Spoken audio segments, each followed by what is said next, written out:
Hello guys, it is my kitchen থেকে তোমাদেরকে স্বাগতম। এটা আমার নতুন ইউটিউব। সবাই আমাকে একটু সাপোর্ট দিবে, একটু হেল্প করো। আমার ভিডিওটা দেখবা, সম্পূর্ণ ভিডিওটা দেখবা। আশা করছি তোমাদের ভালো লাগবে। অবশ্যই দেখার আগে একটা লাইক দিয়ে নিবে, একটা সাবস্ক্রাইব করে দিবে। এটা তোমাদের কাছে আমার অনুরোধ। প্লিজ তোমরা একটু আমাকে হেল্প করো। তো চলো দেখা যাক খুবই কম সময়ে আলু পুরি রেসিপি। তো এখানে আমি প্রথমে আলুটা মেশ করে নিয়েছি, দেন এখানে আমি পেঁয়াজ কুচি মরিচ কুচি দিয়ে দিয়েছি, তারপর দিয়ে দিব 1 চামচ লবণ, দেন একটু মরিচের ফাঁকি হলুদের ফাঁকি। এটাকে ভালো করে আমি ভেজে নিব। দেন এটা যদি ভাজা হয়ে যায় তারপর আমি এখানে দিয়ে দিব মেশ করা আলুটা। আলুটাকে আমি ভালো করে একটু জাল করে নিব। এটাকে ভালো করে মিক্স করে নিতে হবে। মিক্স করার পরে তোমার 2-3 মিনিট একটু বেজে নিলেই হবে। দেন এটা আমার ভাজা হয়ে গেছে। তো এটা আমি নামিয়ে নিলাম। তারপরে চলে যাব মেন প্রসেসে। সেটা হচ্ছে এখানে আমি ময়দা নিয়ে নিয়েছি। ময়দার মধ্যে আমি স্বাদ পরিমাণ লবণ দিয়ে দিয়েছি। তারপর লাগবে তেল। তেলটা দিয়ে ভালো করে এটাকে মিক্স করতে হবে। ময়দাটা ভালো করে মিশিয়ে তেলটার সাথে তারপরে তোমার এখানে অল্প অল্প পরিমাণের পানি দিতে হবে। সেটা তুমি হালকা কুমকুম পানিও দিতে পারো বা ঠান্ডা পানিও দিতে পারো, কোনো সমস্যা নাই।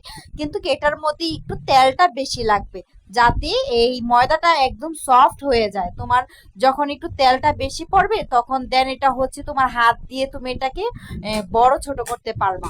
মানে এটা নিজে নিজে একটু লম্বা লম্বা সাইজের হয়ে যাবে আর কি ময়দাটা। তো এখানে আমি অল্প পরিমাণের পানি দিয়ে দিয়েছি। তারপর এখানে আমি একটা ডো করে নিব। তো এই তো দেখতেছো আমার ডোটা রেডি। তারপর এখানে আমি আর একটু তেল দিয়ে নিব, যাতে এটা আমার হাতেও না লাগে, যা বেলটাও না লাগে। এখানে আমি একটু তেলটা একটু বেশি লাগবে। তো এখানে আমি একটু তেলটা ভালো করে মিক্স করে নিচ্ছি। তারপরে এখানে আমার পছন্দ মতো শেপ দিয়ে নিব। তোমরা চাইলে বড় করে শেপ দিতে পারো, দেন ছোট করে শেপ দিতে পারো। এখানে আমি ছোট ছোট শেপ দিয়ে নিচ্ছি। দেন এটা যখন বেলবা তখন একটু বড় হয়ে যাবে। তো এখানে আমি ছোট ছোট শেপ দিয়ে নিচ্ছি আমার পছন্দ অনুযায়ী। হাতে একটু তেল ব্রাশ করে নিতে হবে, মাস্ট বি, যাতে না লাগে। তো এখানে হাতে আমি একটু বেলে নিচ্ছি, কারণ এটা যখন হাতে বেলতে পারো দেন এখানে আবার বেলুন দিয়ে একটু বেলতে পারো। তো এটা প্রথমে আমি দেখতেছিলাম, দেখি না হচ্ছে না, তারপরে আমি এখানে সবটি করে এখন আমি একটু বেলে নিব। তো এই তো ছোট সাইজের আমি বেলে নিচ্ছি। তারপর এখানে আমি আমার হাতে নিয়ে এটার মধ্যে আমি সেই আলু মেশ করাটা এটা দিয়ে দিব। তো এই তো এখানে আমি আমার হাতে নিয়ে নিচ্ছি। তারপর এখানে আমি যে আলুটা মেশ করে রেখেছিলাম সেটা আমি অল্প পরিমাণে দিয়ে, এটা অল্প অল্প দিতে হবে। যদি এটা বেশি দাও তাহলে এটা ওপরে উঠে যাবে, তাহলে কিন্তু ভালো লাগবে না দেখতে। তুমি যখন এটা একটু পরিমাণে দিবে, যখন এটাকে মুড়িয়ে হাত দিয়ে চাপ দিবে, তখন আলুটা সম্পূর্ণ জায়গায় লেগে যাবে, এভাবে ছড়িয়ে যাবে। তো এই তো এখানে আমি এটাকে বোটে আমার 3টা আঙ্গুলের সাহায্যে এটাকে চাপ দিতে হবে সুন্দরভাবে। আলতোভাবে চাপ দিতে হবে, যাতে এটা জোরে চাপ দিলে কিন্তু বের হয়ে যাবে। এই তো দেখতেছো এটা আমি আলতোভাবে চাপ দিয়েছি। দেন এটাকে আমি ভালো করে ঘুরিয়ে ঘুরিয়ে চাপ দিচ্ছি, যাতে ভিতরের আলুটা বিভিন্ন জায়গায় ছড়িয়ে যায়। এই তো একে একে আমি তোমাদেরকে আরেকটাও দেখিয়ে দিচ্ছি। একটা ডান আমার, তারপরে একটু আমি আরেকটা নিয়ে নিয়েছি। সুন্দর করে পাতলা করে একটু বেলতে হবে।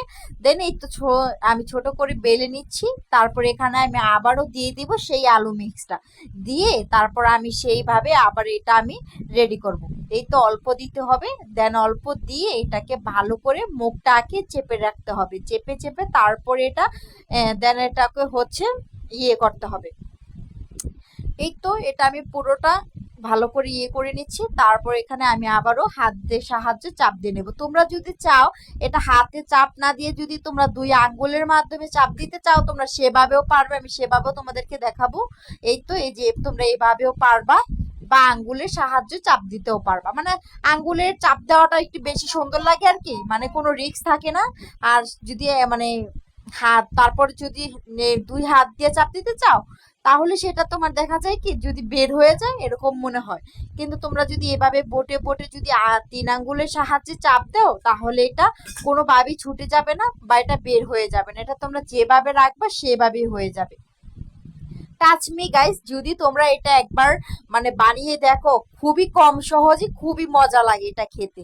যখন তোমরা একটু আটাটা ছোট ছোট করে নিবে, তখন তোমরা এটা মুখে যখন দিবে তখন পুরো আলুটা যখন ভিতরে থাকে, তখন এটা খেতে খুবই ভালো লাগে। এই তো এটা আমি লাস্ট একটা, আর একটা লাস্ট, এটাই তো শেষ। তারপর এটাকে আমি দেখিয়ে নিচ্ছি, কিন্তু কি এটার ভিতরে আলু পেঁয়াজটা একটু কম পড়েছে তো, তাই একটু তোমার মানে ভিতরেটা একটু ফাঁকা হয়ে গেছে, এটা আর একটু পড়তো, দেন আমার শেষ হয়ে গেছে। তো এই তো এখানে কম যত, এখানে আমি আঙ্গুল দিয়ে একটু চাপ দিয়ে নিচ্ছি যাতে এটা ভালো করে ভিতরে মিশে যায়। তো এই তো এখানে আমি ভালো করে চাপ দিয়ে নিচ্ছি। এই তো তারপরে এখানে আমি চলে যাব ফ্রাই প্যানে। এই তো এটা আমার লাস্ট, সবগুলো আমি বানিয়ে ফেলেছি। এই তো আমার সবগুলো রেডি। তারপরে আমি চলে যাব এগুলো তেলে দিয়ে দিব। তো একটা ফ্রাই প্যান বসিয়ে এখানে আমি তেল দিয়ে দিচ্ছি। তেল দিয়ে দেন এটা আমি একটা একটা করে তেলে দিয়ে দিব। তেলটা অতিরিক্ত গরম করা যাবে না, মানে হালকা গরমের মধ্যে দিয়ে দিবা, তারপর এটা ফুলে ফুলে উঠবে। দেন এটা দিয়ে তা আস্তে আস্তে এটা আমার ফুলে উঠতেছে। তারপর এটা আস্তে আস্তে উল্টিয়ে দিব আমি। দেখো কি সুন্দর করে ফুলেছে, মানে দেখতেই কত ভালো লাগছে, মানে খুবই সুন্দর করে ফুলেছে। দেন এটা এখন আমি নামিয়ে নিব আস্তে আস্তে। এই তো আমার আলু পুরি রেডি। তো সবাই আমার সম্পূর্ণ ভিডিওটা দেখবা, আমাকে অবশ্যই সাপোর্ট দিবা, আমার পাশে একটু থাকবা প্লিজ। কারণ আমার একটা বড় ইউটিউব ছিল, মানে সেটা প্রায় 1000 সাবস্ক্রাইবের কাছাকাছি ছিল।